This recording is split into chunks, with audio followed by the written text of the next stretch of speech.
Jadi aku sampai ngehindarin kampusku kan sadar ya, itu kan nggak gede, nggak kayak UGM gitu. Aku ngindarin lorong-lorong yang di situ ada kayak cowok-cowok favorit. Favorit itu nggak harus ganteng, tapi kayak yang keren, populer yang ngomongnya asik gitu. Aku tuh sampai ngindarin itu, Kang. Kenapa dihindarin? Karena males diomongin. Karena males diomongin. Belum tentu diomongin itu sebenarnya apa? Tapi kenyataannya emang diomongin. Akan aku temenan deket sama kakak kelas kan pada waktu itu emang aku sering diomongin tuh karena saking jeleknya dulu, sumpah. Apa diomonginnya kayak gimana? Ya kayak diledekin jelek aja pada umumnya aja, kayak jelek, kayak mirip apa gitu. Nah, di sisi lain aku tuh walaupun jelek juga sering ngatain orang. Nah, aku tuh punya geng juga. Geng jelek? Bukan geng jelek. Nah, aku tuh jelek tapi nggak mau temenan sama orang-orang culun, Kang. Serius. Harusnya temenan sama orang culun atau temen jelek biar lu kelihatan lebih bagus dari mereka. Enggak mau karena mungkin aku nggak terlalu pintar, tapi kalau dari segi ngobrol, aku supel. Bisa lah ngobrol gitu, asik lah. Makanya kan bisa masuk stand up kan. Nah, aku nggak mau temenan sama orang-orang yang kayak pinter banget, tapi kalau ngobrol nggak nyambung, kayak gitu kan. Nah, aku temennya sama anak-anak nakal kayak gitu, walaupun akhirnya awal self deprecating tuh dari situ. Kayak orang-orang ngatain, tak tambahin lagi. Ke aku sendiri. Itu pun terjadi sebelum kamu stand up ya? Belum, udah alami ya. Nah, itu cara aku survive itu, Kang, di orang-orang brengsek-brengsek itu.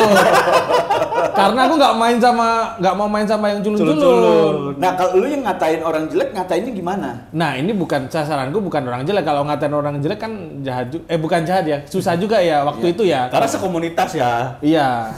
Bukan. Bentar dulu. Bukan satu komunitas, lebih ke satu DNA.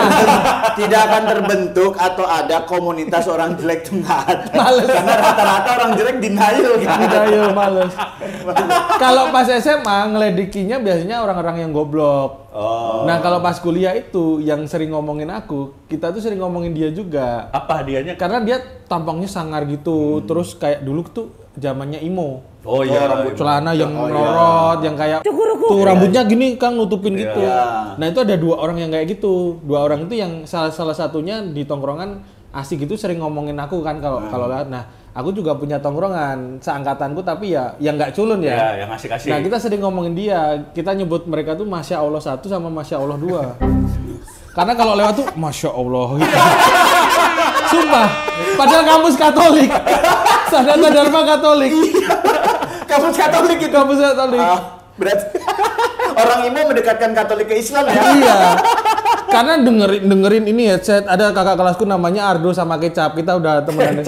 Kecap ada. Dengerin kalau si Ardo tuh dengerin ini, celananya tuh sampai mepet gini, celana panjang. Iya. Terus rambutnya yang ketutupan gitu kan. Kita nyebutnya Masya Allah 1 sama Masya Allah 2. Gitu. Terus mereka nyebut aku nggak tahu, tapi pokoknya ngeledek-ngeledekin lah. Biasanya yang sering diledekin kan orang-orang jelek kan. Jadi, nah itu alasanku aku kayak ngehindarin lorong-lorong yang sampai mungkin 1 tahun kuliah mungkin ya. Habis itu kan deket. Akhirnya deket sama mereka? Akhirnya deket. Diomongin, lu sering ngomongin mereka sering ngomongin lu? Iya. Akhirnya deket. Berarti mulai sadar dari SD udah mulai sadar. SMP lah paling. SMP mulai sadar bahwa jelek tapi cuman nggak mau dikatain. Ya, berdamainya itu pas kuliah berarti. SMA yang tadi ikut geng-geng yang nggak mau culun tadi.